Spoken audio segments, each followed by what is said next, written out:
Bueno, en este video, en esta clase, vamos a revisar nuevamente todo lo de función cuadrática, teniendo en cuenta sus tres formas. Recuerden que en la función cuadrática tenemos tres formas: la expresión polinómica, la factoriada y la canónica.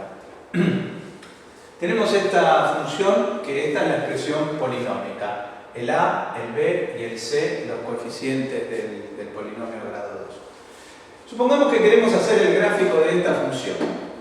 Queremos hacer el gráfico de esta función. ¿Qué es lo que debemos tener en cuenta para poder hacer el gráfico de la función? En primer lugar, vamos a calcular el x del vértice, la abscisa del vértice. ¿Cómo hacemos para calcularlo? Como sabemos que está dado en forma polinómica, cuando queremos averiguar el x del vértice, sabemos que es menos b sobre 2a. En nuestro caso, menos b va a ser menos 1 sobre 2 por a. Esta cuentita que está acá nos da menos 1. ¿Qué es este menos 1? Es el x del vértice, pero además es el eje de simetría. Es el eje de simetría. Esto es importante para cuando vayamos a hacer el gráfico de la función. Cuando quiero calcular el y del vértice, ¿cómo se calcula? Como en toda función. Cuando ya conozco cuánto vale x, reemplazo en la función y obtengo el valor de y. Entonces, en la función voy a reemplazar por menos 1, por lo que hallé para el x del vértice. Si hacemos ese reemplazo y hacen cuidadosamente esa cuenta, van a ver que les da menos 8, compruébenlo. Entonces ya tenemos que el vértice tiene de coordenadas menos 1, menos 8.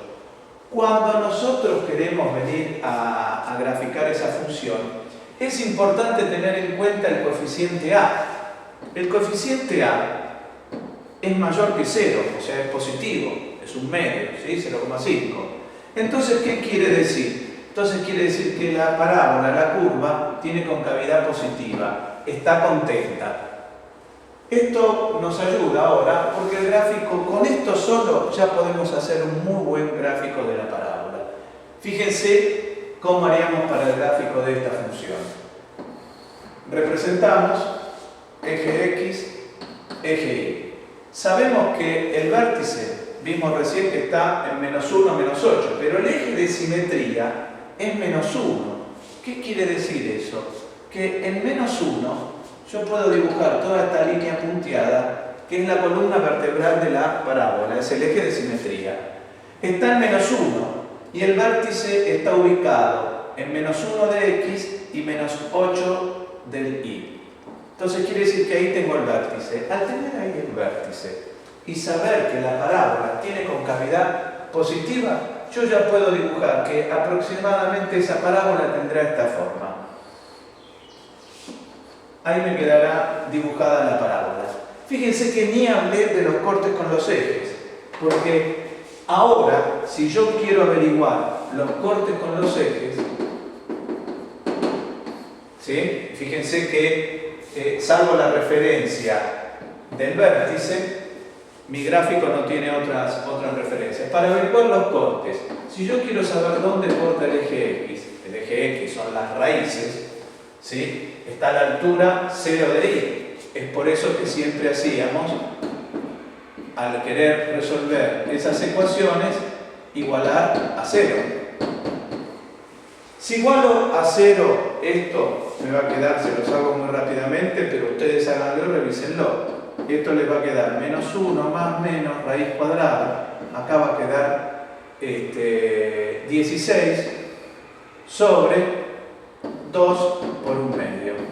O sea que las raíces acá les va a dar que una raíz es 3 y la otra raíz es menos 5. O sea que vengo aquí y digo, bien, esto para mí es 3 y esto es menos 5.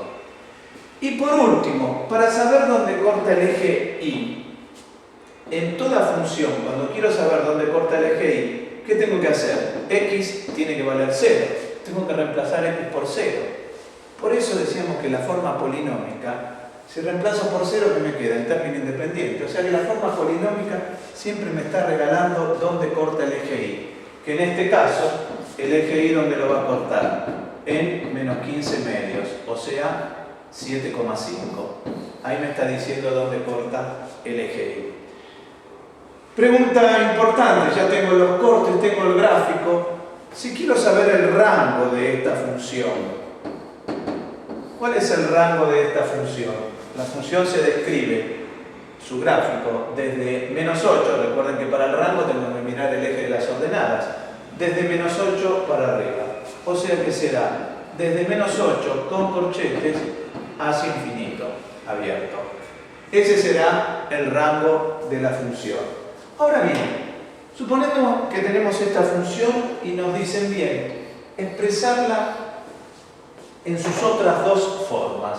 Entonces, esa función que tengo, que dijimos recién que es f de x igual 1/2 de x cuadrado más x menos 15 medios, me piden que la exprese de la forma factoriada, x menos p por x menos q. P y q no son ni más ni menos que las raíces, x1 y x2. Entonces yo quiero expresar la función de esta manera. Pero ¿qué es lo que tengo? Yo ya averigüé que las raíces son 3 y menos 5. Entonces quiere decir que yo ya sé que P es 3,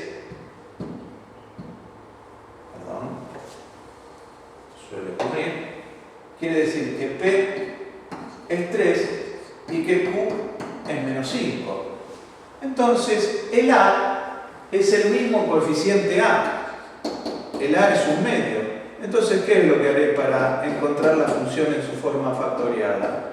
El A es un medio, voy a escribir x menos 3 por x menos 5. O sea, me va a quedar más 5. Por eso lo del signo cambiado en la forma factoriada. Y por último, si lo quiero realizar en la forma canónica. ¿La forma canónica cuál es? La que tiene la expresión x menos h al cuadrado más k. Pero ¿quiénes son h y k? H y k no son ni más ni menos que las coordenadas del vértice. Recuerden que nosotros teníamos el vértice, lo habíamos calculado que era -1, -8. O sea, ¿qué quiere decir que el vértice sea -1, -8? Que el h vale -1 y el k vale -8. Son las coordenadas del vértice h y k. Por lo tanto, cuando vengo a reemplazar acá, que el a sigue siendo el mismo a de las expresiones anteriores, me quedará 1/2 de x menos -1 se convierte en más 1 al cuadrado, menos 8. Esta es la expresión canónica, ¿sí? Que lo que tiene de importante la expresión canónica es que me expresa directamente el vértice. Por eso decimos que h es el vértice cambiado de signo, la expresión dentro del paréntesis. Y esta es la forma factoriada de la expresión. Así vimos cómo pasamos de la polinómica a la factoriada y de la polinómica también cómo podemos llegar a la canónica.